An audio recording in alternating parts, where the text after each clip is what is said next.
ciri orang yang beriman itu adalah disebutkan oleh Rasulullah SAW, innal mu'mina yara dhunubahu ka'annahu qa'idun tahta jabalin yakhafu ayyaqa alaihi. Ciri orang beriman itu, dia ketika melihat melakukan dosa, dia merasakan dirinya seolah-olah duduk di samping, di tepi gunung, lalu kemudian dia takut gunung itu jatuh.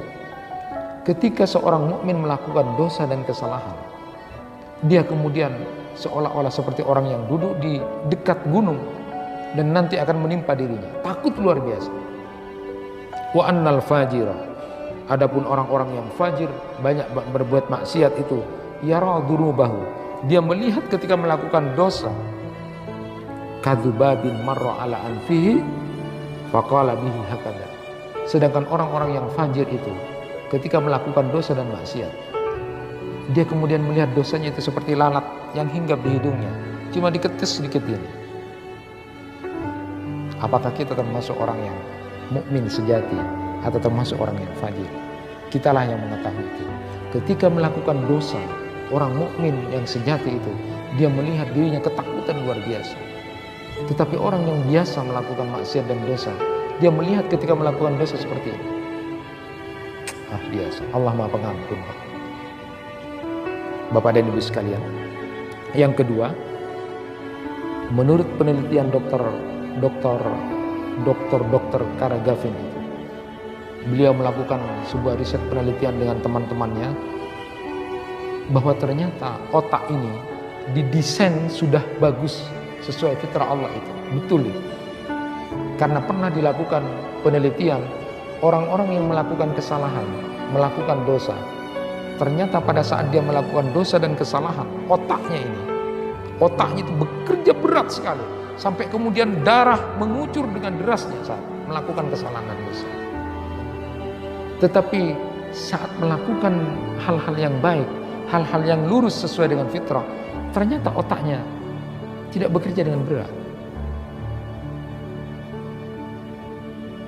Kalau orang itu diuji, jadi di penelitian itu orang diuji, coba kamu buat yang tidak jujur, ngomong tidak jujur, kamu melakukan kesalahan, marah dan sebagainya. Saat itu apa yang terjadi? Otaknya itu berat, lalu kemudian banyak darah yang mengalir pada dia.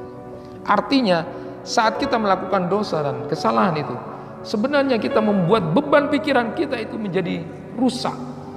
Jadi orang-orang yang melakukan banyak dan kesalahan pada titik tertentu nanti, dia akan rusak, dia akan melemahkan dirinya sendiri. Kalau bapak dan ibu melakukan hal yang tidak salah, tenang saja, tenang saja. Itulah yang membuat sehat. Itulah yang membuat sehat. Maka kalau tadi disebutkan Allah Maha Pengampun, Allah akan mengampuni kezaliman-kezaliman seorang hamba dengan Tuhan. Tapi ingat, jangan kemudian berpikir seorang mukmin yang sejati ketika melakukan dosa dan kesalahan, dia takut luar biasa. Tidak seperti orang yang fajir yang menganggap dosanya seperti lalat yang hinggap itu. Penelitian seperti itu. Bapak dan Ibu sekalian, maka betul kalau kemudian Allah menyatakan fa'akim wajhaka lid-dini hanifa fitratallahi allati fataran nasa 'alaiha. Jadi orang yang sesuai dengan hidup dengan kefitrahan itu, dia akan menjadi orang yang tenang. Dia akan menjadi orang yang tenang. Nah, apalagi kalau Bapak dan Ibu membaca kitabnya Ibnu Qayyim Al-Jauzi, Ad-Da'u wad-Dawa itu. Di situ disebutkan, saya baca ada sekitar 51 efek dari orang yang melakukan dosa dan kemaksiatan. Akan melemahkan jiwanya, akan membuat rezekinya berkurang, akan melemahkan pikirannya dan sebagainya. Jangan kemudian menggantungkan bahwa Allah mengampuni dosa-dosa seorang hamba dengan Tuhannya, lantas kemudian kita mengentengkan untuk melakukan dosa-dosa itu.